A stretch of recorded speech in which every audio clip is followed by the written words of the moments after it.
Sup, guys? This is complete bullshit. And I know I was streaming. I was going on for like 15 minutes. You guys said there was no audio. I was like, "Are you fucking with me on StreamYard?" And apparently, I checked, and there was actually no audio. I don't understand because I can hear myself in my Scarlett. I can see my mic registering volume on StreamYard. I was not muted, so I have no idea. I didn't change anything with my settings, man. Other than sometimes I don't share my screen through Chrome. Sometimes I share a Firefox window. But that I've done both before. I did Chrome yesterday. It doesn't really matter. But StreamYard itself, I always have in Chrome. I don't understand. I'm just gonna go through. I ranted for the first like 5 minutes about the fucking Dallas Cowboys last night. I mean, that was one of the worst beats I've ever seen, man. If you had Dallas plus the points, they were winning in the fourth quarter at one point, and then it was tied, and then it got down to a point where Cincinnati had a 4th and 26 in their own end. Dallas blocked the punt, so Dallas is going to get the ball back in Cincinnati territory with like 2 minutes left in a tied game. They're probably going to win the game outright. But what happens?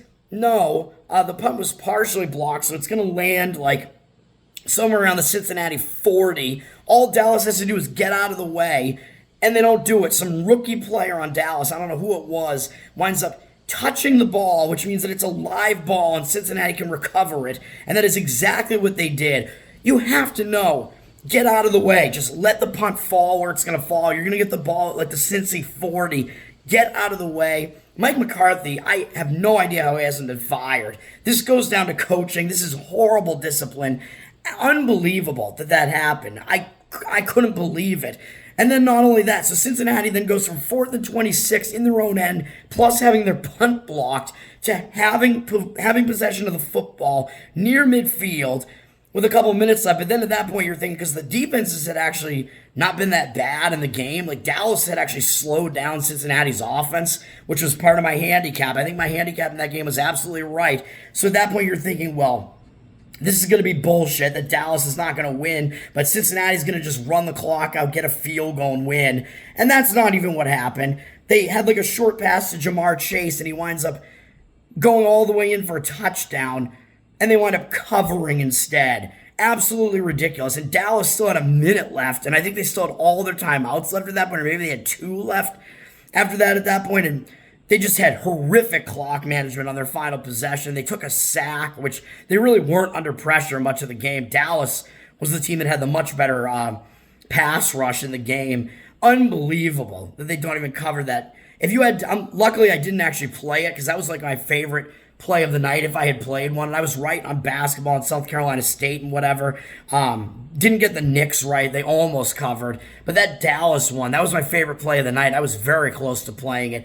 I don't know, I might be dead if I had played that. I don't even know. Like, that was one of the worst beats that I've ever seen, and it would almost figure that I would actually be on that one, but luckily I wasn't. Completely insane. Let's get to what I was talking about today, man. College basketball. I was just running through these games real quick. Tennessee is now the number 1 ranked team after Kansas had multiple losses and plummeted from the number 1 spot, which I don't think Kansas is the number 1 team. I don't really think Tennessee is either, but Tennessee is one of the best teams. They're at number 1 now. I mean, Dalton Connect graduated. So he's on the LA Lakers, I believe. But they do still, I think they still have Zakai Ziegler there and all this, whatever.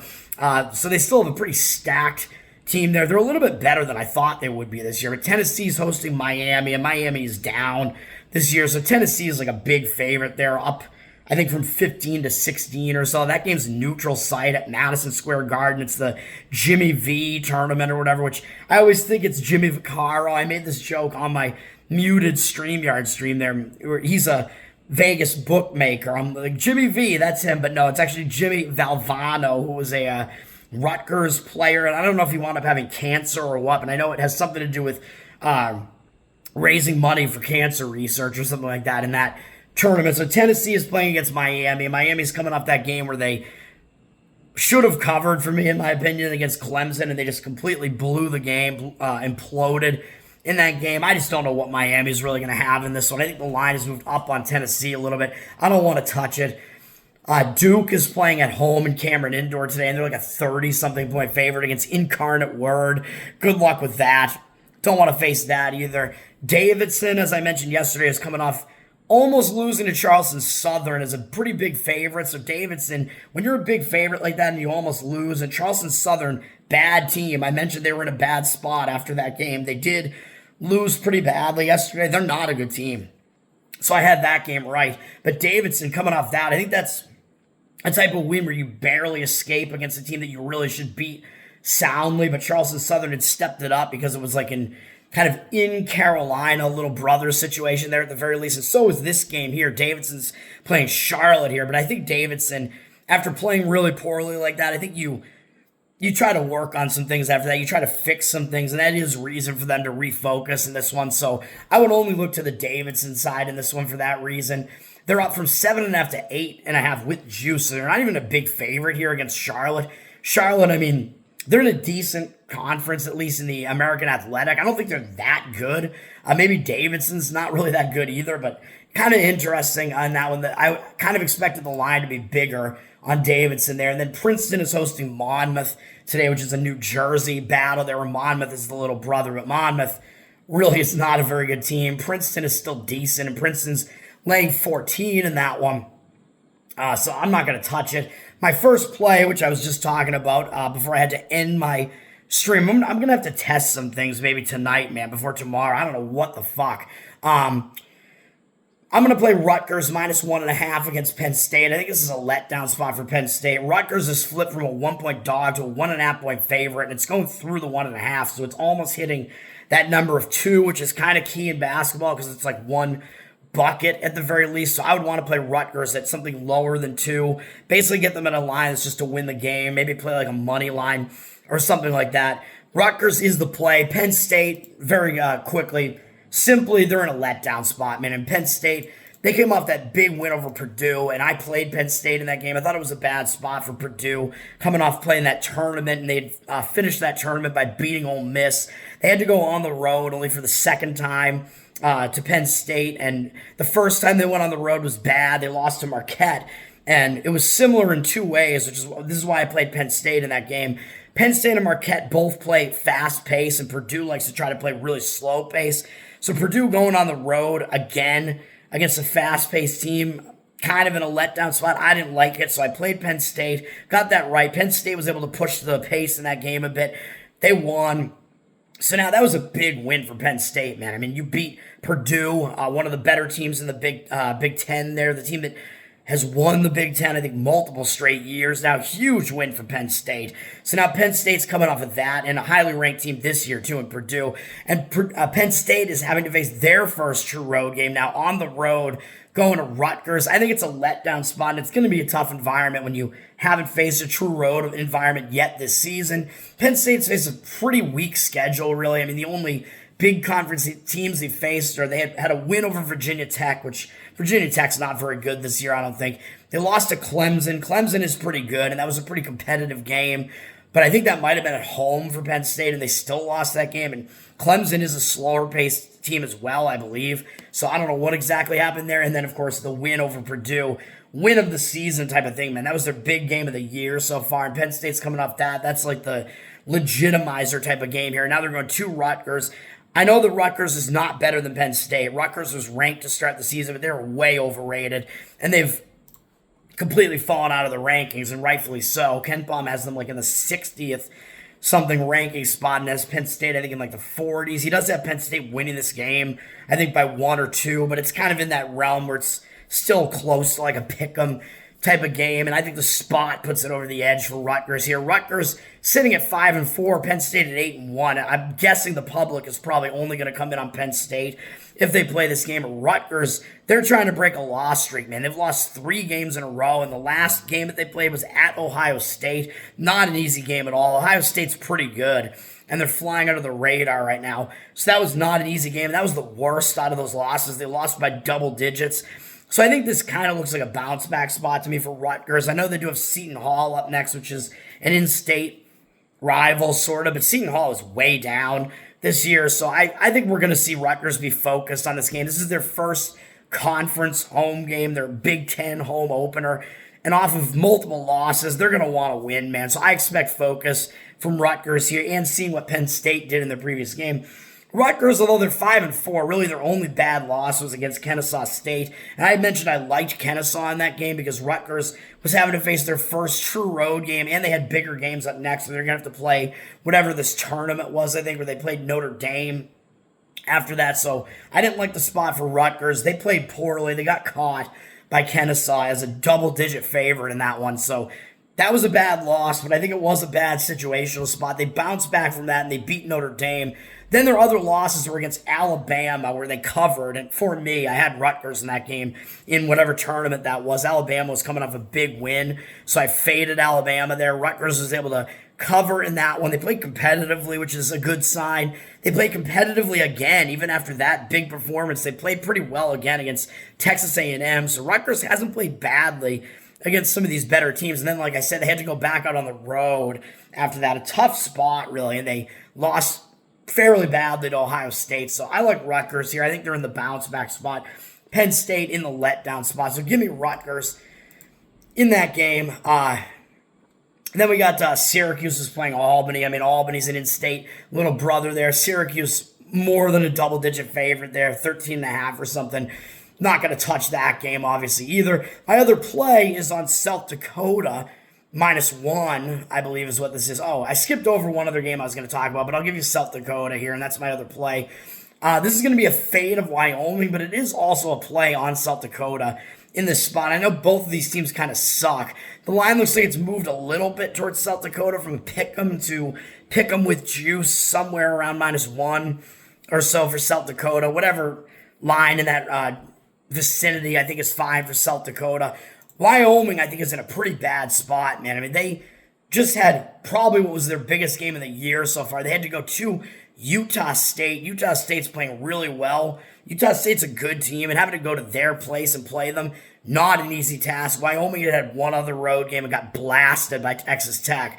So they're not a very good team. They went to Utah State and hung with Utah State right to the wire almost, man. I mean, Utah State did have the lead for most of it in the later going of it, but Wyoming refused to go away in this game, and they were still within a bucket in the final minutes of the game.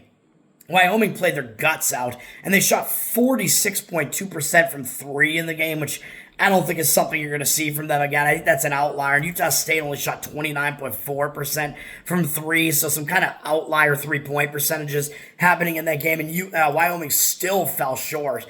And they were a big underdog, 18.5-point underdog in that game. When you're a big underdog like that and you come off a huge performance like that where you almost pulled off the upset, that puts you in a bad spot, man. I think they're in a hangover spot here. And then as far as South Dakota is concerned, South Dakota, I mean, it's also a place where I don't think Wyoming plays as often. South Dakota's coming off a pretty ugly loss, man. I mean, they've had some ugly losses in there. Southern Indiana's a bad loss. The most recent game against Northern Arizona is kind of ugly, but Northern Arizona is actually not a horrible team. They've been moving up in the big sky, I think is where they are. They're not a horrible team. So that loss maybe is not that bad. And South Dakota's other losses are Iowa and Nebraska, both on the road. All those games are on the road, actually. So all their losses are on the road. So, but Iowa and Nebraska, obviously you don't expect them to beat those Big Ten teams, bigger conference teams. So South Dakota, I think they're in a bounce back spot here, though, because they went to Northern Arizona. They lost the game, and they lost badly in this game. I know Northern Arizona's not that bad a team. Northern Arizona's 5-0 at home. Northern Arizona shot 45% from three in that game and 56.4% from the field. Again, kind of outlier, unsustainable percentages. And South Dakota only was 27.3% from three, so pretty low. I mean, that's kind of unsustainably low there. So the shooting was just the whole tale of that game there. The turnover battle was exactly equal in the game. Not a lot of turnovers in the game. And South Dakota hung in there rebounds-wise as well. So the whole game came down to South Dakota having a really bad shooting night and Northern Arizona having a really hot shooting night. And now South Dakota's back at home where they are undefeated. They're 6-0.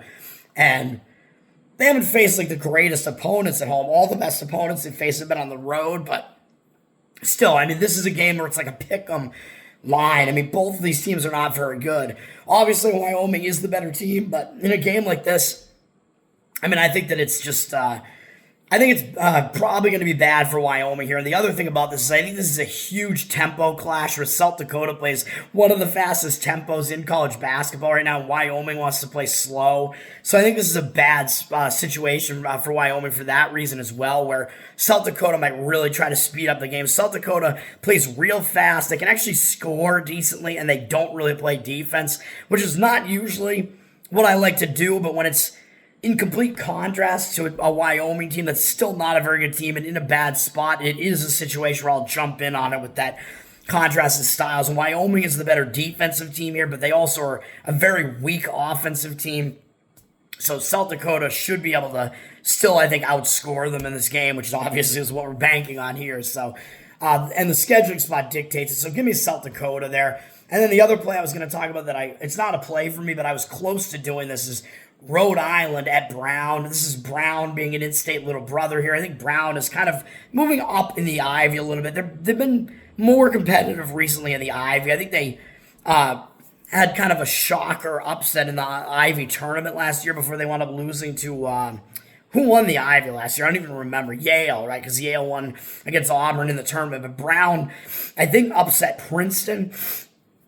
I think to get to the Ivy final against Yale, if I remember correctly. So Brown, not a horrible Ivy team. They're moving up, and Rhode Island is still sitting undefeated. And Rhode Island is coming off beating Providence, which I know Providence isn't that great, and Providence plays a lot of low-scoring games where they're pretty beatable, and Rhode Island was able to beat them, which I wasn't sure that Rhode Island was going to do that. That was a game with a close line. Providence, I think, is still the better team over Rhode Island, even though they're not that good, but Providence in the stronger conference. Providence maybe a little bit down this year, but they're still a Big East team. They're still the bigger brother of Rhode Island. So that was a huge win for Rhode Island. Rhode Island is still undefeated. And now they're going from being a little brother to being a big brother, where Brown is probably going to have their sights on Rhode Island here. And Rhode Island's down from 5 to 4.5 with juice here at Brown. So I like the Brown side in that one. Brown to step up in that one. It's not going to make a play for me. Ken Pom does have that number at like 7 or so. And by the way, I think Ken Pom does have South Dakota winning their game by 1, so kind of right in line with the line, I should say. But yeah, Rhode Island, I think they're not in the greatest spot coming up that big game against Providence, and this may be their first true road game as well. It is, even though it's still in their state, so they're not having to go very far. And I think they play at Brown. They probably play against Brown most years, I would imagine. Brown quietly has reeled off some decent wins against Vermont, although I know Vermont is down this year, but that was on the road. And then at Bryant, who's not a bad team either. Brown coming off some nice wins, although that was an upset. Both of those games are upsets. So I don't know. Brown, you could argue that they might be in a bad spot here because can they really keep up that effort multiple games in a row? But I do think they're still going to want to beat Rhode Island as their big brother there. But then again, they do have Kansas up next, but it's not for 12 days. So after this game, they do have a huge break. So I do think they'll still be focused on Rhode Island there. So those are my thoughts on that one. And then we got Michigan-Arkansas is a nice game today. Michigan is up in the rankings now after getting some nice wins, and they are a good team. They're probably ranked close to appropriately now. They've reeled off wins against Xavier, Wisconsin, and now Iowa all in a row. Now they have to face Arkansas, who is kind of flying a little bit under the radar, even though John Calipari is their coach. Arkansas seems like they're a little bit under the radar right now. Michigan does have Oklahoma up next, who's ranked in 8 days. So coming off a couple of big Big Ten wins, are they going to overlook Arkansas a little bit? It's possible. Arkansas sitting with 2 losses, and Michigan, I think, has, 1 loss? I don't even remember. What does Michigan have?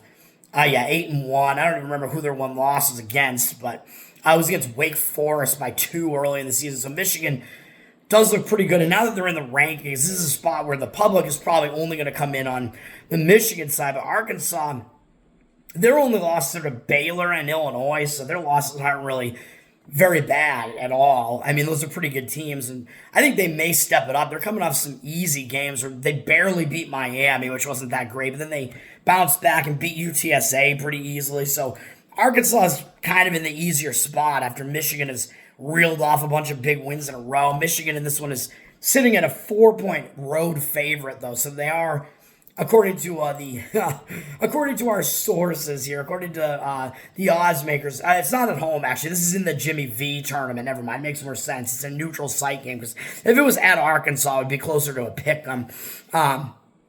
So that makes more sense. This game's at Madison Square Garden, but may want to look possibly to the Arkansas side there. Maybe they're flying a little bit under the radar at this point. They're getting 4 in that one, and then you got a ranked Wisconsin team still, even though they did lose to Michigan, they're still in the rankings at Illinois, who's unranked, but Illinois is laying 6.5 in this game. So that's one of those situations where you have an unranked home favorite against a ranked road opponent. You know I like to look that way. I'm not playing it, but that's been a nice moneymaker the last couple of years. It hasn't maybe been as much. I think, well, maybe this year it's been okay so far, but I would only look to lay the points with Illinois in this one, man. The odds makers are telling you they're the better team, so it's one of those odds maker ranking discrepancies here where the odds makers, they're the ones that have money on it, and they're telling you one thing, and the ranking makers are telling you another thing, where they have Wisconsin ranked and Illinois not ranked, but the odds makers and Ken Palm are both telling you that Illinois is actually the better team here.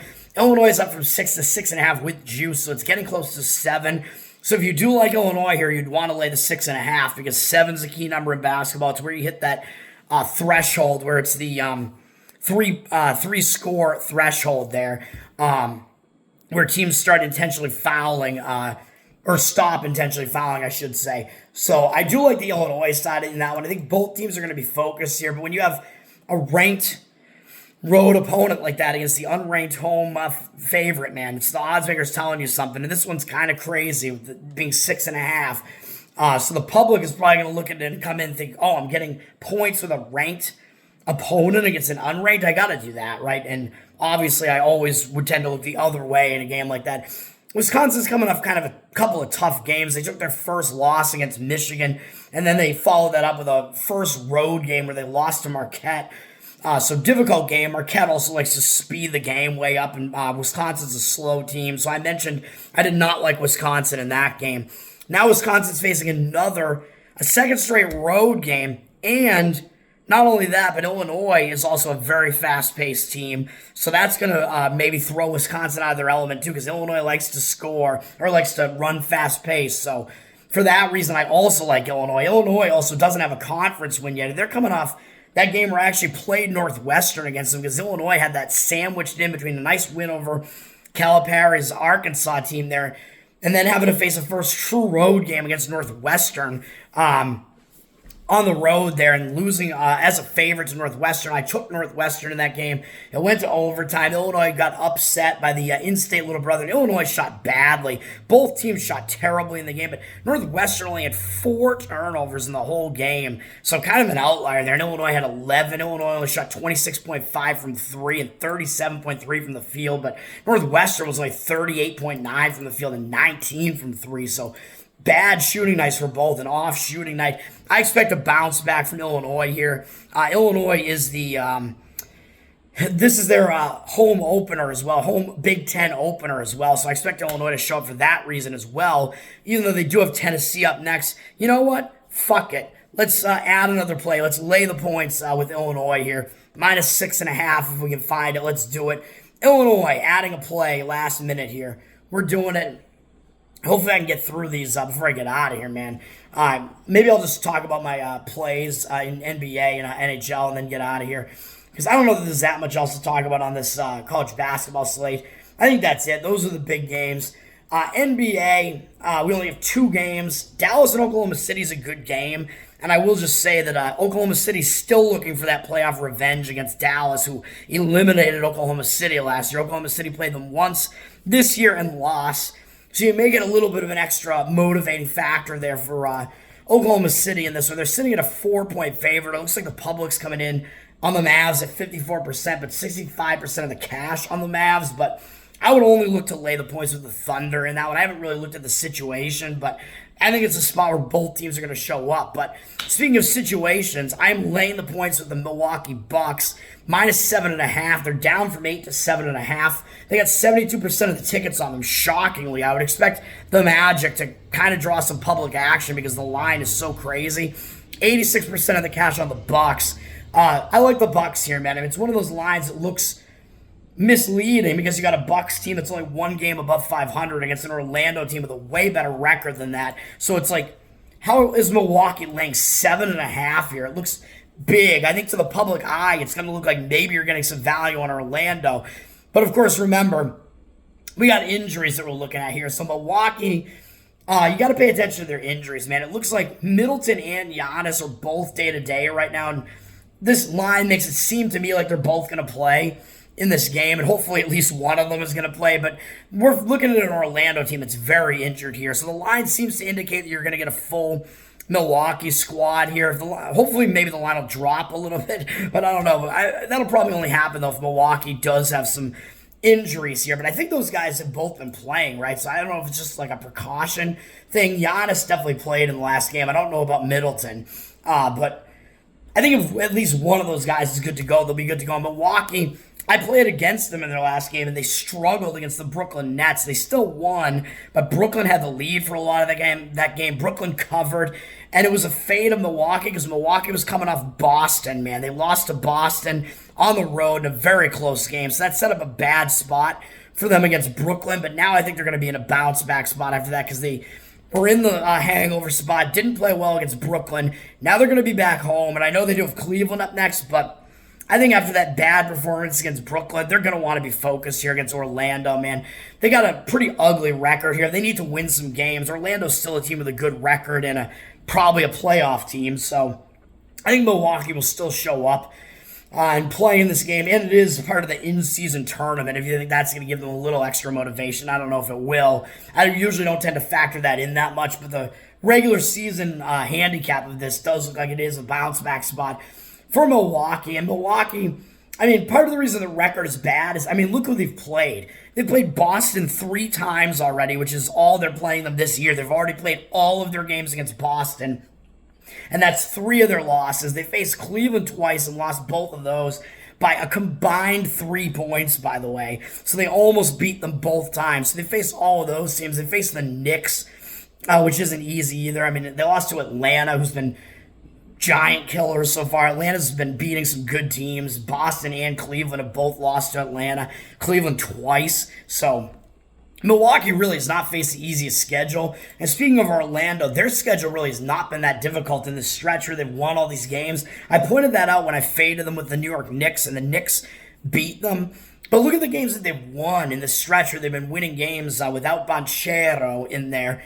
But of course they had Wagner. I'll talk about that in a minute. But they beat the Lakers. I mean, that's an okay win on the road. I mean, LeBron doesn't look like he's aging, or he is aged at this point. Doesn't look great anymore. They beat Detroit, whatever, Charlotte, whatever, Chicago, Brooklyn twice.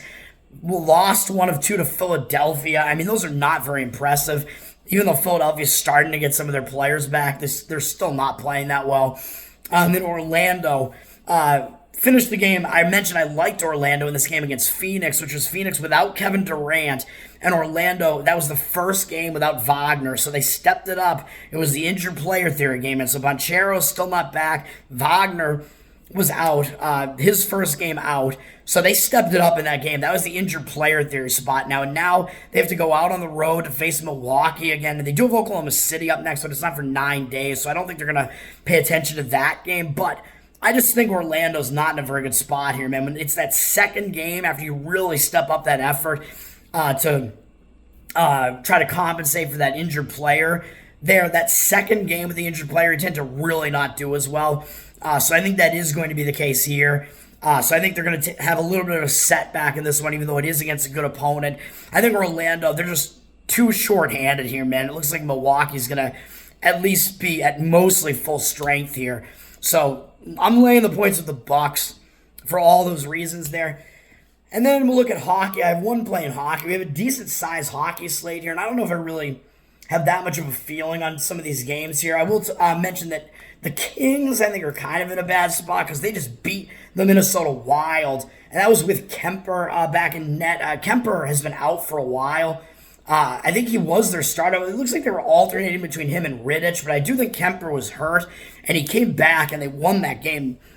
Nice win, and they'd just beaten Dallas the game before that, too.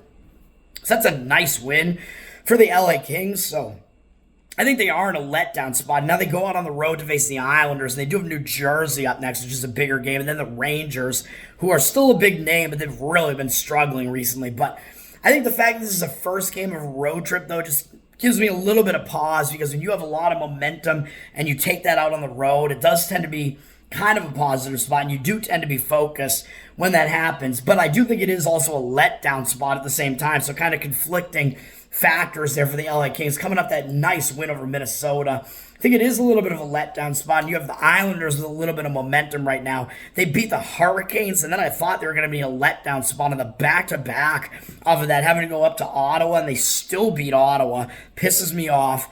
The game, I think, was 2-2 late in the game. So the Islanders were able to pull that off. One of the goals is an empty net at the end, which is what I figured. So the Islanders, I mean, they will be focused. They do have a little bit of momentum coming in here, I think. For a Kings team that's been really hot, the Islanders probably will show up in this game. So interesting game there. But I'm not going to play it. Boston is at Winnipeg, and Winnipeg, they're in a bounce-back spot because they're coming off an ugly loss to the Columbus Blue Jackets, which was in a return home spot. They're playing a third game in 4 days, fourth game in 6 days, fifth game in 8 days, I think. So they had a jammed schedule. Like almost all of them were in different cities too, but now they're still not in a good rest spot though. They're playing 2 days after that too. So these hockey schedules are kind of a gauntlet, man. But Winnipeg, I mean, they are in a bounce-back spot because they're coming off that ugly loss in the return home to Columbus. So I do think it is kind of a positive spot for them. But for the Bruins, they're headed out on the road to start a road trip, and they're carrying momentum out, and they have extra days off. So they're the more rested team here with multiple days off, having won multiple games in a row, and now they're going out on the road on a 4-game win streak. And when you have that focus going out on the road like that, you do tend to bring it out, and they're not off a big win. They beat Philadelphia in overtime. So I think Boston is in a focus spot there. For the LA Kings, by the way, they're up from -115 to -118, but they have 82% of the tickets, 88% of the cash on the Islanders, though. So the cash discrepancy is way on the Islanders. Boston, in their game, does have the cash discrepancy at 63%, with 83% of the tickets on Winnipeg. And it looks like line movement against Winnipeg, down from -145 to -133. So a lot of indicators on Boston there, and I think I do agree with it, even though on first look, it does look like Winnipeg is kind of in a bounce-back spot. Boston is in a focus spot and has more rest. So that's the way I look at that. And then Tampa is at Edmonton. I don't know if there's that much to look at with the schedule situation here, but Edmonton's down from -145 to -143. 75% of the tickets and 59% of the cash on Tampa. So Tampa is the public road underdog here, with Edmonton not playing that well, but odds makers are telling you Edmonton's a little bit the better team here. And by the way, interesting line on that Boston-Winnipeg game. They're saying that Boston is not really that bad, to the point where Winnipeg is only getting a little bit more than home ice against them. So I find that interesting as well. And then Seattle, I would say, is kind of in a bad spot because they're returning home from a road trip, and they just beat the New York Rangers to finish the road trip. They went out to the East Coast, fairly long road trip, and they beat Carolina, beat the Islanders, only lost by the Devils, only lost by 1 to the Devils. Then they beat the Rangers in a high-scoring 7-5 game, and now they're returning home. It is a bad spot for them, bad rest spot coming off of that too, and they only had 1 day off kind of in the mix there. They've played, this is going to be their 5th game in the last 8 days, all in different cities, so it is a tough spot for them. The problem is they are facing Florida, the returning champs, so I think they're going to try to show up and be focused in this game. It's just that the rest spot is really bad. If they were playing a weaker opponent here, I would fade Seattle almost blindly here, almost immediately. But the problem is, again, they should be focused on Florida. But Florida is in a much better spot because they're starting a road trip, and they just beat San Jose, Philadelphia and San Jose, and they're going out on the road. Also a 7-5 final in Philly, weird. And now they're going out on the road. Looks like a much, much better spot here for Florida. So that's the only way I would look in that game still. But Seattle's got 66% of tickets and 97% of the cash. That looks weird to me, but you are laying a price with Florida as well if you do like that side. Up from -170 to -178. So interesting there. And then I do think Minnesota's also in a bad spot. They're at Utah. They're down from -123 to -116. So some reverse line movement on a very public Minnesota team. 92% of the tickets, 84% of the cash on Minnesota, so they're getting less of the cash than the tickets, but a lot of the ticket percentage and a decently high amount of the cash as well. They are coming off that loss to the Kings, but that ended a nice win streak that they had there, man. So when you have a loss in a big game against a good opponent and it ends a win streak like that, I apologize for the fucking landscaping noise that's out there. I thought it was raining outside. I don't know what they're even doing there, but when you lose a win streak like that to a good team in a game where you step up like that, it tends to hang you over a little bit, even though they do have 2 days off.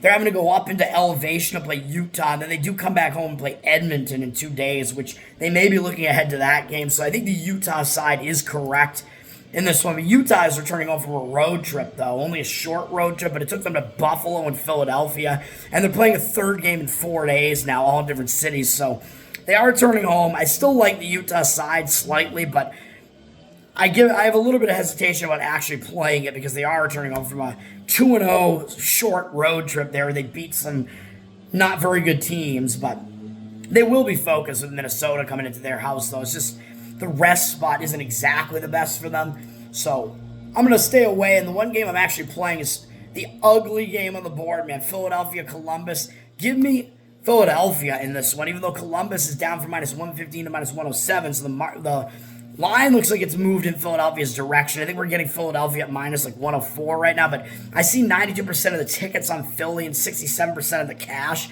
on them. So it looks like Philly is public right now with the cash percentage less so on them. But when I looked a few minutes ago, Philadelphia did have the cash discrepancy. So I don't know how to take these percentages, man. This is just a spot play against Columbus here. I'm going to be on Philly. I don't really care who the goaltenders are in this game. I don't think it matters much who the goalies are, but Columbus, they're in a letdown spot and a return home spot, man. And then they're in a jammed schedule where they're playing a 5th game in 8 days and also a 6th game in 10 days. They played in actually a 7th game in 12 days, and all of them in different cities except that, excuse me, that first one was back at home, but then they went on a 5-game road trip where they bookended the road trip with 2 wins, and they finished the road trip with a win over Winnipeg. Huge win, upset of Winnipeg. I mean, they're coming off of that. This is going to be a letdown spot for them, having to now face Philadelphia, and it's a return home spot. And as I always say, the return home tends to be a distracted spot where you have to return home. You've been off, you've been away from home for a long time. They've been away from home for more than a week, and you have to get back. These guys have families. They have to get back and get stuff done around the house and also try to focus on this game. How are you going to focus on a weak opponent like Philadelphia when you just came home and you just beat Winnipeg to finish your road trip? A huge win for Columbus. And then they do have Washington up next too, which is a big opponent as well. They've been playing really well. Washington did beat Columbus back on November 2nd, ugly 7-2. So Columbus may have their sights set on that game as well. It's a bad spot, twofold for Columbus, man, because it's a return home spot. The rest spot is actually pretty bad as well, and it's a letdown spot, and I think a sandwich spot. So big time situational spot to fade Columbus here, whereas Philadelphia, they're starting, or not starting a road trip. They're just going out on 1 game on the road here, but they're coming off 3 straight losses. They lost to Florida. You can't blame them for that. Lost in OT to the Bruins, my Bruins, who seem like they've maybe found something with Sacco there as the coach now. And then they lost again to Utah the day after that, kind of ugly, 4-2. Now they have 1 day off, and they get to get away from home, get to stop listening to what the press is saying about you, because this is Philadelphia. They have a big sports market there. They don't want to be hearing about how they suck and they've lost 3 games in a row. You get to get out of there and just focus on playing hockey. It seems like it's a much more focused spot for Philadelphia here, trying to get a win, trying to break the loss streak. So give me Philadelphia. And that's it. That's going to do it for me, man. I'm sorry about the audio issues. My plays one more time in men's college basketball are Rutgers -1.5, South Dakota -1, and I added Illinois -6.5. Hopefully we can get 6.5 on that one. NBA Milwaukee Bucks -7.5, and NHL Philadelphia Flyers -104. And that's it. That's going to do it for me. Let's get some wins. Let's bounce back from 2 losing days, man. We got to get back in the black here. Let's go back to black. I go back to black. Follow Tower Game, patreon.com/Tower Game, the most offensive comedy podcast on the planet. And you get live pre-show, post-show, bonus content, mailbag, submissions, whatever. Hang out with us in Telegram with the Patreon there. Patreon.com/Tower Gang. Tower Gang Toad, once again on Twitter. Sorry for the audio issues, man. I'll try to get that fixed. I don't know what happened because everything just works for me, and all of a sudden it just wasn't. I don't get it. Peace out, man.